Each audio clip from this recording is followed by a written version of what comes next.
Donc nous bénissons encore l'Éternel notre Dieu. Nous lui rendons gloire et grâce, lui à qui il a plu de renouveler en nous la vie, le mouvement et l'être.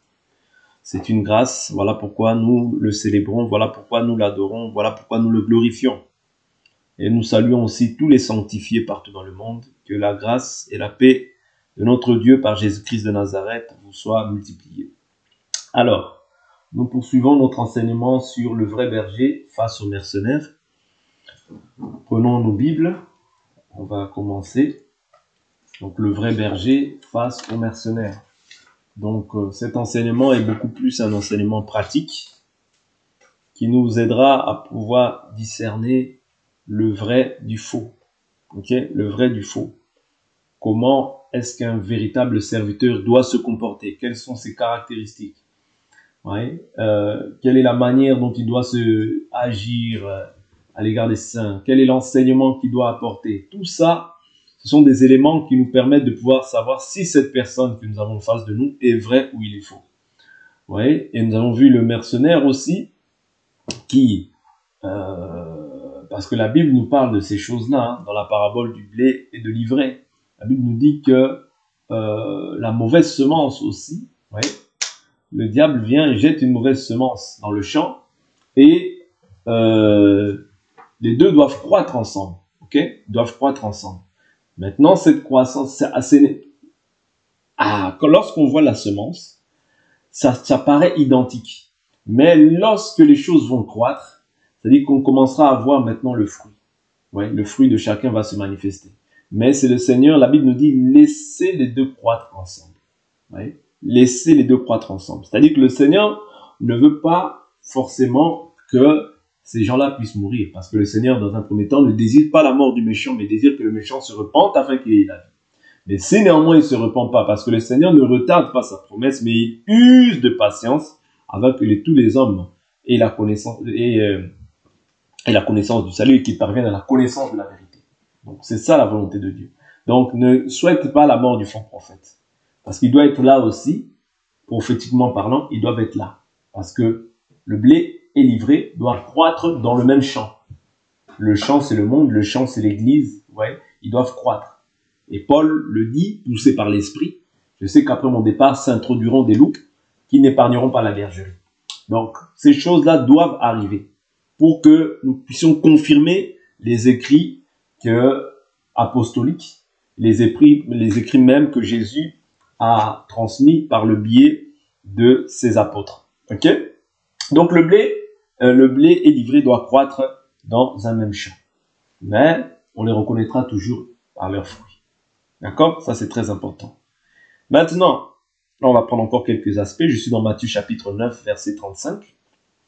Matthieu chapitre 9, verset 35. La Bible nous dit, Jésus parcourait toutes les villes, les villages, il enseignait dans leurs synagogues, prêchait l'évangile du royaume et guérissait toute maladie et toute infirmité. Ok? Donc ça, et il dit quoi? Il dit, à la vue des foules, il en eut compassion, car elles étaient lassées et abattues comme des brebis qui n'ont pas de berger. Donc, on comprend que quand les brebis n'ont pas de berger, elles sont lassées et abattues. Et Jésus, il y a une autre caractéristique ici qui est mentionnée. Il y a un autre point qui est mentionné, c'est qu'il prêchait l'évangile du royaume. Autrement dit, on peut comprendre qu'il y a deux évangiles. Il y a l'évangile de la terre et il y a l'évangile du royaume. Vous voyez? Un mercenaire ne peut jamais te prêcher l'évangile du royaume. Il s'arrêtera à tout ce qui est terrestre. Voilà pourquoi Colossiens là-bas nous dit, il ne pense qu'aux choses de la terre. Les Écritures se complètent. Ouais. Il ne pense qu'aux choses de la terre. Or, Matthieu 6 nous dit quoi? Cherchez premièrement le royaume des cieux et sa justice. Le reste vous sera donné par-dessus. C'est-à-dire, le reste, nous, un enfant de Dieu, si tu vois un enfant de Dieu qui court après le reste et non pas après le royaume et la justice, ça veut dire déjà qu'il fait fausse route. Okay? Parce que l'enfant de Dieu doit courir après le royaume et la justice. Si tel n'est pas le cas, il fait fausse route. C'est-à-dire qu'il ne court pas, il ne combat pas le bon combat de la foi. Le bon combat de la foi, il y a une manière dont on doit le mener. On ne le mène pas comme on veut. Sinon, on fait fausse route. Okay? Donc Jésus prêchait l'évangile du royaume. C'est important. Parce que l'évangile du royaume commence par le fait de te repentir.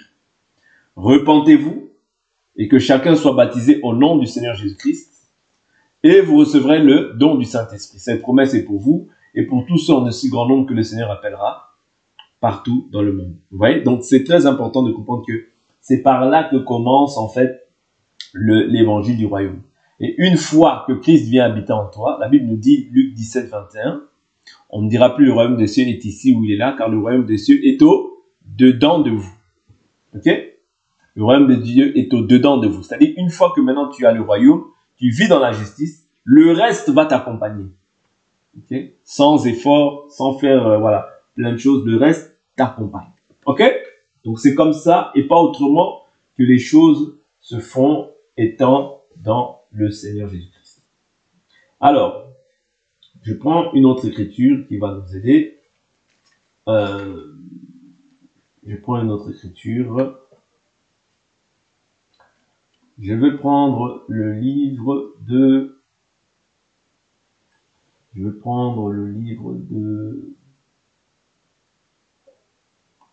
Alors, Jérémie 23. Je ne sais pas si je l'avais pris, cette écriture. Jérémie 23. Verset 1. Malheur au berger qui perd et disperse le troupeau de mon pâturage. Oracle de l'Éternel. C'est pourquoi ainsi parle l'Éternel, le Dieu d'Israël, sur les bergers qui font paître mon peuple. Vous avez disséminé mes brebis, vous les avez chassées, vous n'en avez pas pris soin. Voici que j'interviendrai contre vous à cause de la méchanceté de vos agissements. Oracle de l'Éternel, et je rassemblerai le reste de mes brebis de tous les pays où je les ai chassées. Je les ramènerai dans leur enclos, elles seront fécondes et multiplieront. J'établirai sur elles des bergers qui les feront paître. Elles n'auront plus peur, elles ne trembleront plus, et il n'en manquera aucune, dit l'Éternel.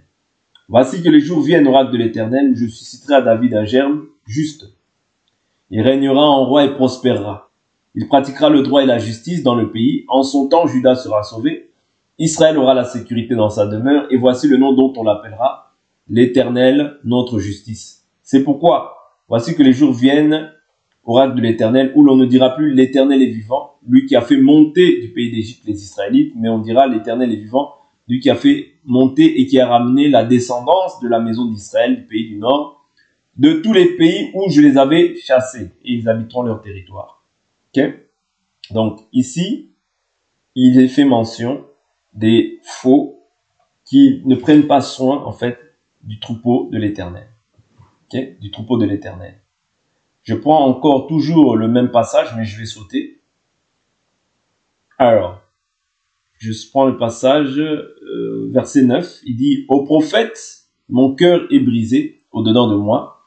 Tous mes os frémissent. Je suis comme un homme ivre, comme quelqu'un qui est emporté par le vin, à cause de l'Éternel et à cause de ses paroles saintes. Car le pays est rempli d'adultère. » Ouais. Le pays est rempli quoi? D'adultère. Le pays est en deuil à cause de la malédiction. Les pâturages du désert sont desséchés. On court au mal. Ouais. On n'a de courage que pour l'injustice. C'est ça l'adultère ici. Ici, l'adultère n'est pas un adultère physique, mais c'est le fait de pouvoir faire le mal, faire ce qui est contraire à la volonté de Dieu. Dieu ici l'appelle l'adultère. Verset 11, il dit, prophètes et sacrificateurs sont corrompus. C'est-à-dire que quand les personnes abandonnent le droit, comme avec Dieu, il n'y a pas de juste milieu. Tu ne peux pas être un peu avec Dieu et un peu avec le mal. Parce que Dieu ne siège pas dans les ténèbres. La Bible nous dit qu'il n'y a pas en lui de ténèbres. Si nous disons que nous sommes en lui et que nous marchons dans les ténèbres, nous mentons, la vérité n'est pas en nous. Okay? Donc il dit quoi? Il dit, prophètes et sacrificateurs sont corrompus. Même dans ma maison, j'ai trouvé leur méchanceté. Oracle de l'Éternel. C'est pourquoi leur chemin sera glissant et ténébreux. Ils seront poussés et ils tomberont, car je ferai venir sur eux le malheur, l'année où j'interviendrai contre eux. Oracle de l'Éternel. Chez les prophètes de Samarie, j'ai vu des scandales. Ils ont prophétisé par Baal, c'est-à-dire qu'ils ont adopté des dieux étrangers. C'est en cela que Dieu dit plus haut qu'ils sont adultères. Ouais. Donc l'adultère ici, c'est le fait de prophétiser par des divinités étrangères. Autrement dit, par un autre esprit et non plus par l'esprit de Dieu. Donc, automatiquement, ils deviennent adultères. Ils ont fait quoi? Ils ont égaré mon peuple. C'est-à-dire, eux qui étaient censés être la tête, c'est-à-dire que du fait qu'ils prophétisent par Baal, le peuple aussi va suivre aussi cette ligne de conduite et va aussi se mettre à faire des choses qui sont contraires à la volonté de Dieu. Et ça entraîne ce qu'on appelle l'égarement. Oui, ça entraîne un esprit d'égarement. Ok? Il dit, ils ont égaré mon peuple, mais chez les prophètes de Jérusalem, j'ai vu des choses horribles. Ils sont adultères. Ouais, là aussi, Dieu répète le fait qu'ils soient adultères. Ils marchent comment? Dans la fausseté. Ah, donc on comprend que le simple fait de marcher dans la fausseté, pour Dieu, c'est être aussi adultère. C'est pourquoi je vous dis toujours qu'avec Dieu, il n'y a pas de juste milieu. Je suis un peu avec Dieu, mais je suis un peu dans la fausseté. Je suis un peu dans le vrai, mais il y a un peu de fausseté. Non. C'est soit tu es entier avec Dieu, ou soit tu n'es pas avec Dieu. C'est ce que Jésus dit. Jésus dit quoi? Celui qui n'est pas avec moi est contre moi. Celui qui n'assemble pas avec moi, il disperse. Est-ce que vous comprenez? Si tu n'es ni chaud, ni froid, Dieu te fait la promesse qu'il te vomira. Ok? Donc c'est important de comprendre que ici, le simple fait qu'ils ont marché dans la fausseté, et la Bible nous dit quoi? Ils sont adultères. Ils marchent dans la fausseté, ils fortifient les mains de ceux qui font le mal. C'est pourquoi je vous dis toujours, si toi tu vois quelqu'un qui fait le mal, tu te plais dans ses voies, mais que tu l'encourages encore dans son mal, et toi, et cette personne-là, Dieu ne va pas faire d'état d'âme. Ouais. Et toi qui est censé connaître la vérité, mais qui te plaît dans les voies des méchants, Dieu va te juger, d'ailleurs même toi plus sévèrement, parce que toi, tu connais la loi du Seigneur. Vous comprenez? Toi, tu connais la loi du Seigneur. Quelqu'un qui ne connaît pas, il peut bénéficier de l'écriture qui dit Dieu sans tenir compte des temps d'ignorance. Mais toi, tu n'es plus ignorant de ces choses-là. Tu es éclairé. C'est-à-dire que la lumière qui est en toi, maintenant, devient ténèbres. C'est pourquoi la Bible nous dit, si la lumière qui est en vous est ténèbres, combien grandes seront les ténèbres. C'est pourquoi il faut veiller sur ton cœur. Tu ne peux pas fortifier le méchant dans ses voies. Tu ne peux pas. Tu ne peux pas encourager une personne, tu sais que c'est mal ce qu'elle fait. Cette personne est impudique, tu dis, oh, mais c'est pas grave. Tout le monde, comme tout le monde dit c'est pas grave, toi aussi tu te positionnes en disant que c'est pas grave. Non, Michée n'a pas agi ainsi. Michée, même s'il y avait les 450 prophètes de Baal qui étaient là, lui, il a annoncé ce que dit l'Éternel. Il n'a pas craint le roi. Il n'a pas craint la foule. Si même tous s'opposent à toi, et que ce que tu fais, toi, tu sais que c'est droit, c'est selon Dieu, reste dans ce que Dieu dit. Oui. Reste dans ce que Dieu dit. Je prends une écriture. Je laisse un doigt ici. Je prends une écriture dans Exode.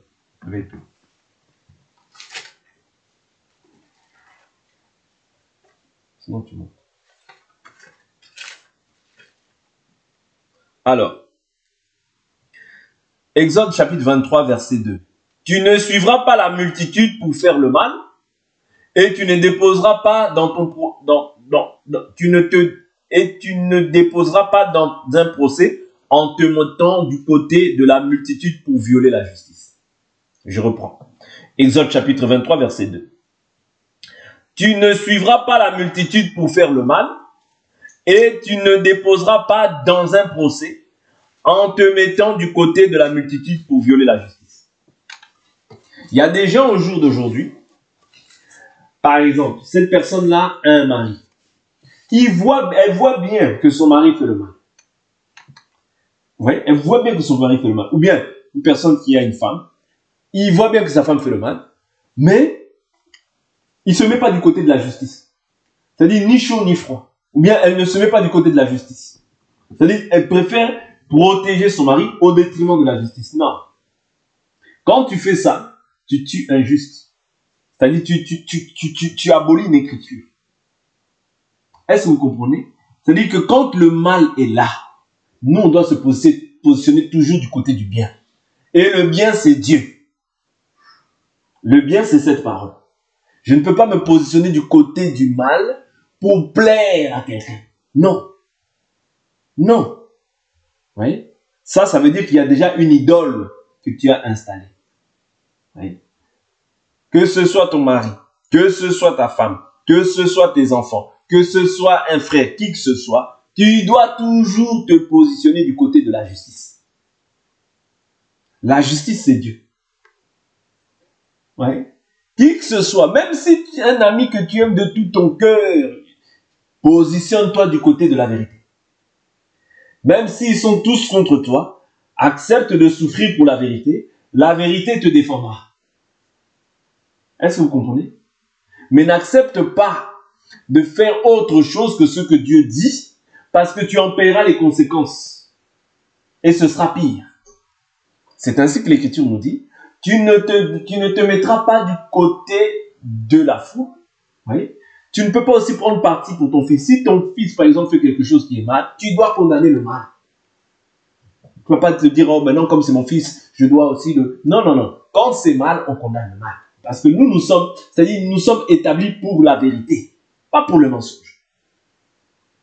Vous comprenez? Donc, c'est ça. Alors, ils sont adultères, ils marchent dans la fausseté.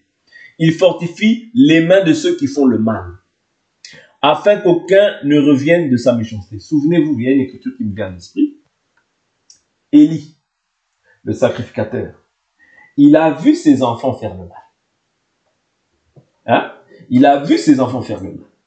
Dieu a permis, c'est-à-dire qu'il voie ses enfants faire le mal, pour voir aussi s'il aime Dieu de tout son cœur, de toute son âme, de toute sa pensée et de toute sa force. Mais comme il les a repris avec légèreté, parce que c'est comme ça aujourd'hui, il y a des gens qui aiment beaucoup trop leurs enfants.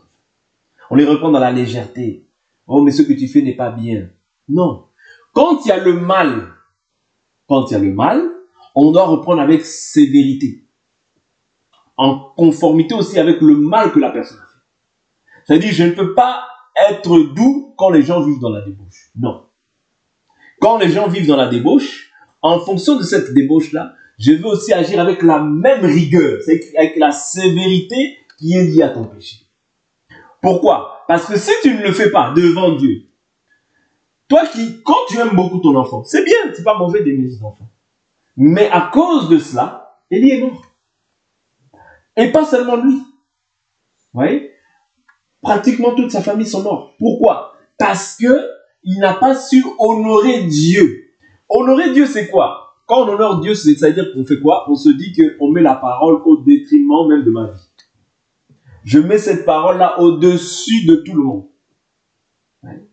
Au-dessus de mes parents, au-dessus de qui que ce soit, je mets d'abord la parole au-dessus. Ouais. Et advienne qu'il pourra. Qu'on te déteste, tu restes dans la parole. Qu'on te haïsse, tu restes dans la parole. Est-ce que vous comprenez? Oui. Parce que le fait qu'il n'ait pas agi comme il fallait, il n'ait pas réprimandé ses enfants comme il le fallait, eh bien cela a entraîné la mort. Oui. Même sa propre mort. Vous comprenez? Donc, ici, et pourtant il était vieux. Ouais. Il était vieux, il était déjà âgé. C'est pourquoi c'est dangereux. Quand on vieillit, vous voyez, on commence à perdre des fois le bon sens. Mais le bon sens, il faut le garder jusqu'à la fin. Vous voyez? Le bon sens, il faut le garder jusqu'à la fin. Et comment tu te gardes? C'est en demeurant dans cette parole. En demeurant dans cette parole. Afin qu'il n'y ait pas le mal qui s'installe au bout de nous.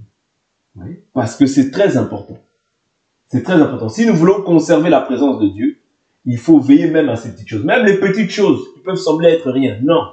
Chez nous, ça doit avoir une incidence, un impact. Pourquoi? Parce que devant Dieu, il y a un impact dans ces choses. Ne voyez pas les choses de Dieu comme à la manière des hommes. Voyez les choses de Dieu comme Dieu l'a dit dans sa parole. Oui? Voyez les choses de Dieu comme Dieu l'a dit. Dieu nous dit aussi que nous devons lui rendre un culte qui est pieux. Parce qu'il est aussi un feu dévorant. Okay? Il est aussi un feu dévorant. Alors, afin qu'aucun ne revienne de sa méchanceté. Donc, il fortifie ceux qui font le mal afin qu'aucun ne revienne de sa méchanceté. Ils sont tous à mes yeux comme Sodome, et les habitants de Jérusalem comme Gomorrhe. C'est pourquoi ainsi parle l'Éternel des armées sur les prophètes. Voici que je vais les nourrir d'absinthe et que je leur ferai boire des eaux empoisonnées. Car c'est par les prophètes de Jérusalem que la corruption s'est répandue dans tout le pays. Ainsi parle l'Éternel des armées. N'écoutez pas les prophètes, des prophètes qui vous prophétisent, ils vous illusionnent, ils racontent les visions de leur propre cœur, et non ce qui vient de la bouche de l'Éternel. Vous voyez? Donc, il dit quoi? Ils osent dire à ceux qui me méprisent, l'Éternel a dit, vous aurez la paix. Ouais. Et ils disent à quiconque suit l'obstination de ton cœur, il ne t'arrivera aucun malheur. Qui donc a assisté au conseil de l'Éternel pour écouter sa parole? Qui a fait attention à sa parole? Qui l'a entendu? Ouais. Donc ici, c'est très important de comprendre que Dieu n'est l'ami de personne. Dieu est derrière sa parole pour l'accomplir. Maintenant, si nous voulons être dans une bonne communion avec le Seigneur, il faut veiller à ce qui est écrit. Veiller à ce qui est écrit et le garder. Ok? Parce que tu peux bien commencer et mal finir. Ouais? Tu peux bien commencer et mal finir. Voilà pourquoi la Bible dit à celui qui persévérera jusqu'à la fin. Tu peux être vrai, ouais, avoir du zèle, mais à la fin, être faux. Pourquoi? Parce que tu ne veilles plus sur aussi ton comportement. C'est pourquoi c'est vrai qu'il y a des bergers, mais des bergers qui peuvent finir aussi mercenaires s'ils ne tiennent pas compte des principes et des règles que Dieu a mis en place. Parce que je vous ai toujours dit que bâtir, c'est difficile. Mais pour que l'œuvre soit détruite, ça peut prendre même moins d'une journée pour que cette œuvre soit détruite. C'est pourquoi nous devons nous entretenir tout autour de cette parole.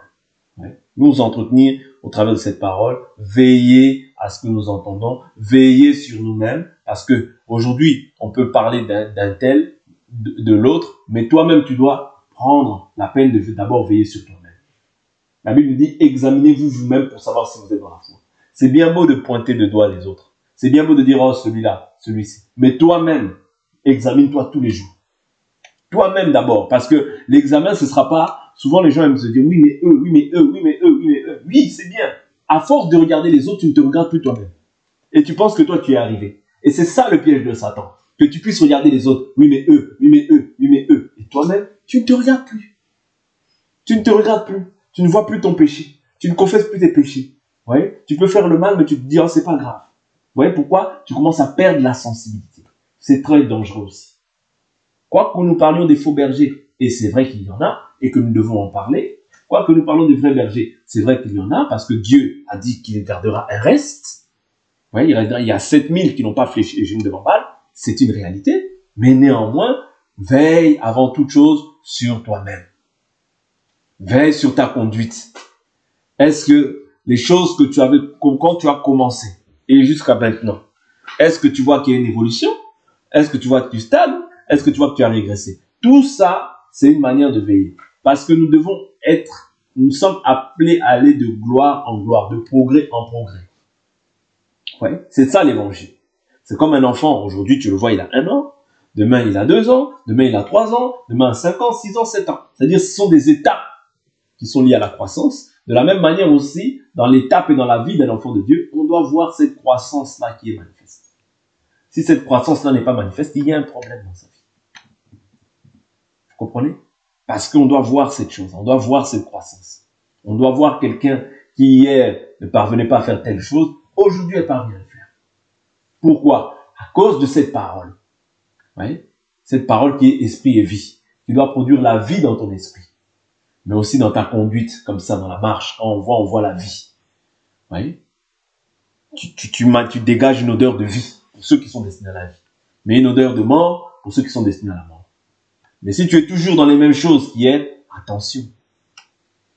C'est pas à Dieu de se conformer à ta volonté. C'est à toi de te conformer à la volonté de Dieu. Dieu ne peut pas se conformer à ta volonté. C'est toi qui dois te conformer à la volonté de Dieu. Et tu ne dois pas te conformer au siècle présent mauvais dans lequel nous sommes. Ok? Parce que c'est vrai que nous parlons des faux bergers. On voit leurs caractéristiques. On voit qu'ils prophétisent par Baal. Il y en a d'autres déjà qui ont fait allégeance à d'autres dieux. Ouais, ils disent simplement le nom de Jésus dans la bouche, mais en réalité, ils ont fait déjà allégeance à d'autres dieux, à d'autres divinités. Ils ne sont plus du tout avec Dieu. Ouais. Le nom de Jésus est simplement un moyen pour pouvoir attirer les gens. Mais en réalité, ils sont déjà plus avec Dieu et ils le savent. Parce que d'autres même ont pactisé.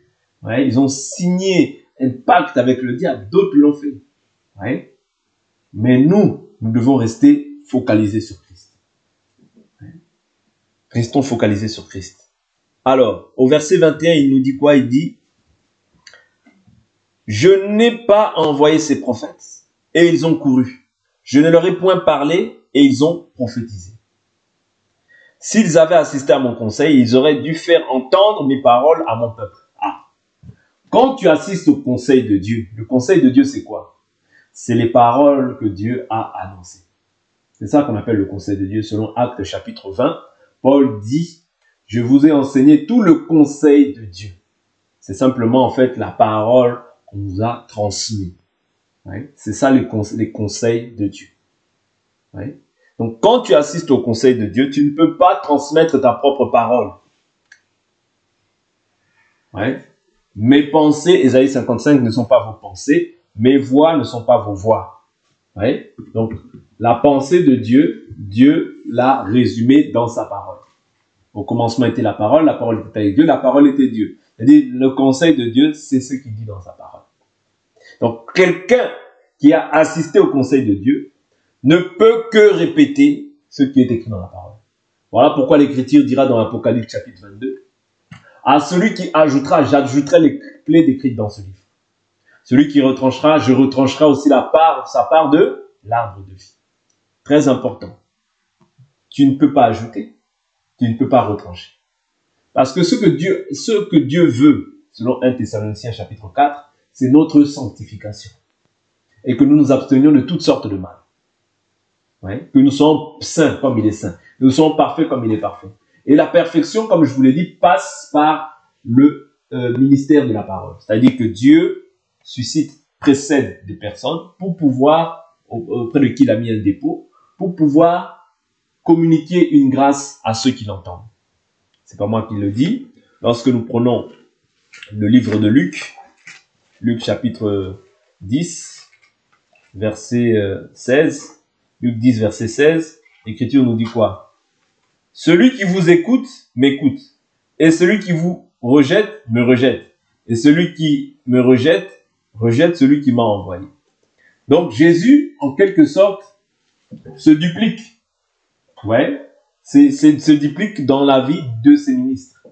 C'est pourquoi Paul en parle, il dit, c'est comme si Dieu exhortait par nous. Ça, c'est 2 Corinthiens chapitre 5, où il dit comme si Dieu exhortait par nous. Ouais. Donc Dieu agit au travers du ministère de la parole.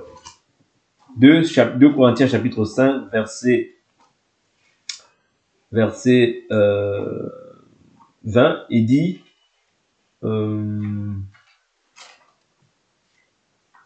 alors, non, je crois à partir du verset 18. Et tout cela vient de Dieu qui nous a réconciliés avec lui par Christ, qui nous a donné le service de la réconciliation.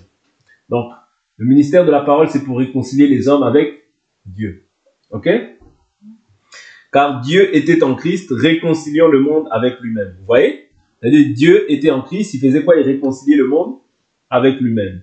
Donc là, et Paul dit au verset 18, et tout cela vient de Dieu qui nous a réconciliés avec lui par Christ et qui nous a donné le service, quoi, de la réconciliation. Autrement dit, réconcilier le peuple avec Dieu. Comment? Par le moyen de sa parole.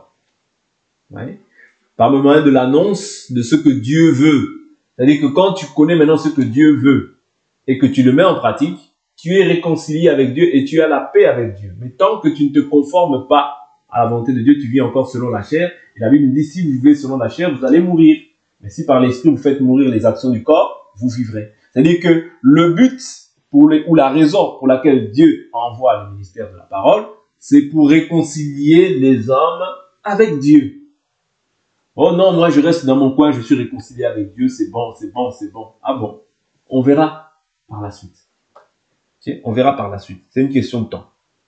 Alors, car Dieu était en Christ, réconciliant le monde avec lui-même, sans tenir compte aux hommes de leurs fautes. Et il a mis en nous la parole de la réconciliation. Donc Dieu met en quelqu'un une parole de réconciliation avec lui-même. Nous sommes donc ambassadeurs pour Christ, comme si Dieu exhortait par nous. Ouais, Nous vous en supplions au nom de Christ, soyez réconciliés avec Dieu. Ouais. Est-ce que vous comprenez? Là, il parle de Dieu, de Christ, il parle de lui-même et de l'œuvre que Dieu a placée en eux pour pouvoir réconcilier les hommes avec Dieu. D'accord? Donc, c'est un peu ça. Alors, prenons une autre écriture. Prenons une autre écriture. Prenons une autre écriture. C'est pourquoi la Bible nous dit, dans le livre de Hébreux chapitre 13, un livre de Hébreux chapitre 13, verset 7, la Bible nous dit, « Souvenez-vous de vos conducteurs qui vous ont annoncé la parole de Dieu et considérez l'issue de leur vie, imitez leur foi. » Imitez leur foi. C'est-à-dire que, bien qu'il y ait des faux, et c'est Dieu aussi qui permet qu'ils soient là, mais il y a aussi des vrais. Un reste que Dieu a établi pour le salut des âmes. Pour le salut des âmes. Les faux doivent être aussi là. Les faux doivent être aussi là. Et au verset 17, qu'est-ce qu'il dit? Il dit, obéissez à vos conducteurs et soyez leur soumis, car ils veillent au bien de vos âmes, dont ils devront rendre compte. Ouais. Faites en sorte qu'ils puissent le faire avec joie, et non en gémissant, ce qui ne serait pas à votre avantage. C'est pourquoi Paul dira, imitez-moi car moi aussi j'imite le Christ. Ouais. Imitez-moi car moi aussi j'imite le Christ. Quand il dit ça, ce n'est pas pour asservir. Non, c'est simplement pour pouvoir ramener les gens à un niveau de perfectionnement. À un niveau de perfectionnement. Parce que si l'Église n'est pas perfectionnée, ça retarde aussi le retour de Christ. Parce que Christ vient chercher une Église sans tache, ni rien de semblable. Vous comprenez? C'est pourquoi Dieu veut la perfection dans une Église. Quand je parle d'une Église, ici, je ne parle pas d'un lieu. Je parle dans la vie des croyants.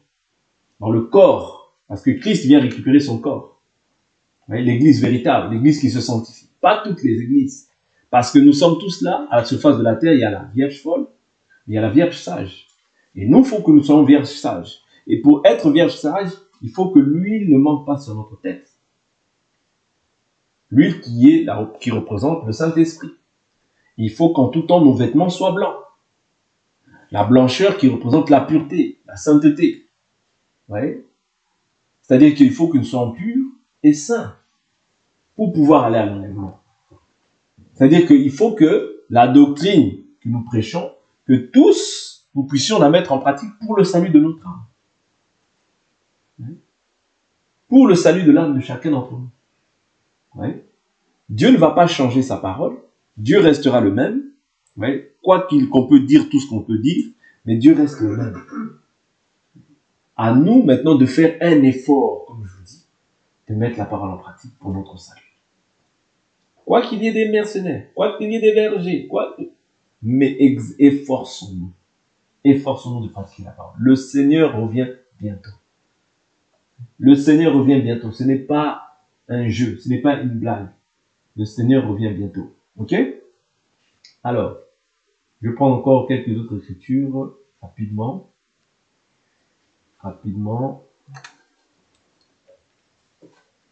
Alors,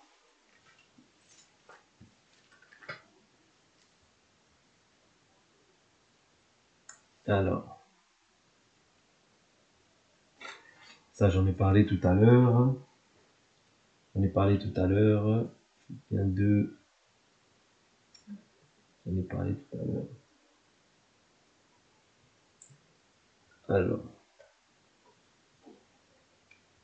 là, ce sont des exhortations que Philippiens nous donne au chapitre 2, à partir du verset 12. Il dit ainsi, mes bien-aimés, comme vous avez toujours obéi et travaillé à votre salut avec crainte et tremblement, non seulement comme si j'étais présent, mais bien plus encore maintenant que je suis absent. Car c'est Dieu qui opère en vous le vouloir et le faire selon son dessein bienveillant.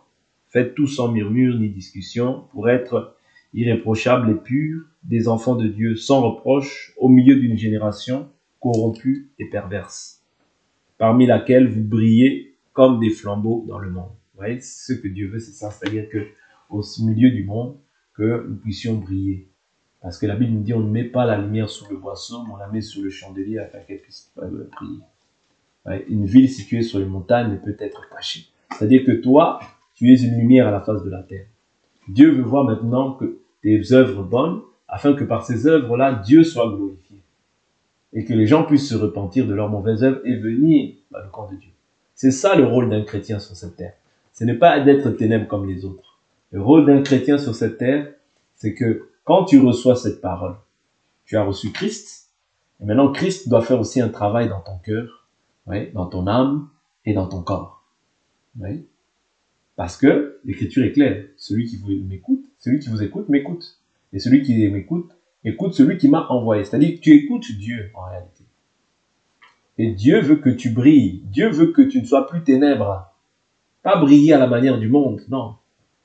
Oui. Crucifier les désirs du monde pour pouvoir être comme le Seigneur. Et c'est lui, la Bible nous dit, car c'est lui qui opère en vous le vouloir et le faire selon son dessein bienveillant. Okay? C'est lui qui le fera. Cette sanctification, le Seigneur va le faire. Mais il ne le fera pas sans ta volonté. Je vous dis toujours que on est dans une relation avec le Seigneur. Dans une communion. Parce que c'est le terme qui est beaucoup plus employé dans la Bible. Nous sommes dans une communion. Or, dans cette communion-là, Dieu te dit ce qui est bon. Toi, maintenant, en tant que personne qui reçoit cette semence, tu dois maintenant l'accepter et délaisser ta vie ancienne pour laisser maintenant la place au berger pour qu'il puisse diriger ta vie. Il faut laisser la place à Christ. Tu ne peux pas marcher avec le Seigneur si tu ne lui laisses pas la place, si tu ne laisses pas gouverner ta vie. Vous savez pourquoi il y a beaucoup de gens qui sont aussi devenus mercenaires? C'est parce qu'ils n'ont pas laissé la place à Dieu. C'est parce qu'ils veulent, c'est-à-dire ils recherchent la foule, ils recherchent la gloire venant des hommes. Ils recherchent à dominer les hommes. C'est-à-dire ils n'ont pas voulu que Christ puisse dominer, régner sur leur vie. Parce que le règne de Christ n'est pas facile. Le règne de Christ, ça veut dire que les gens vont t'abandonner. Ceux qui t'aimaient aujourd'hui, ceux qui prenaient plaisir à ta vie, vont te délaisser. C'est-à-dire c'est souffrir, c'est la souffrance. C'est pourquoi Paul dit, tous ceux qui veulent se faire bien voir selon la chair, la Bible nous dit, tous ceux qui veulent vivre pieusement en Jésus-Christ seront persécutés. Mais les imposteurs avanceront toujours plus dans l'égarement, égarant les autres et égarés eux-mêmes. Vous comprenez? C'est-à-dire qu'il y a des imposteurs. Oui. Pourquoi? Parce qu'ils ont en eux, comme on voyait hier les caractéristiques des pharisiens, ils cherchent la gloire venant des hommes. Ils aiment qu'on les appelle rabbis. Ils aiment en fait la grandeur. Or, les choses de Dieu, si tu veux servir Dieu, tu vas être humilié. Si tu veux servir Dieu, tu vas être abaissé. Si tu veux servir Dieu, tu vas passer par des moments difficiles. Mais néanmoins, cela ne veut pas dire que Dieu n'est pas avec toi. Parce que la Bible est claire. La Bible est claire, la Bible dit ce qui est élevé parmi les hommes est en abomination devant l'Éternel. Ne cherche pas l'approbation, la validation des hommes. Cherche la validation de Dieu. Vous voyez? Je prends une écriture. Rapidement, on filme dans une minute.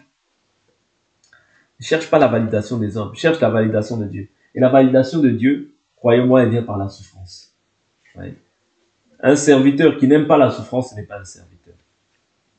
Personne n'aime la souffrance d'une manière humaine. Mais tous ceux qui veulent vivre pieusement seront persécutés. Ça, c'est... Personne ne peut aller à l'encontre de cette écriture. C'est une écriture et cette écriture doit s'accomplir. C'est une écriture, cette écriture doit s'accomplir. Alors, je prends cette écriture, on va s'arrêter là. Je prends cette écriture.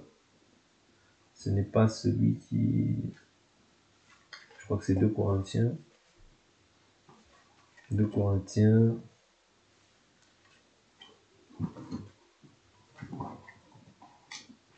Voilà. 2 Corinthiens.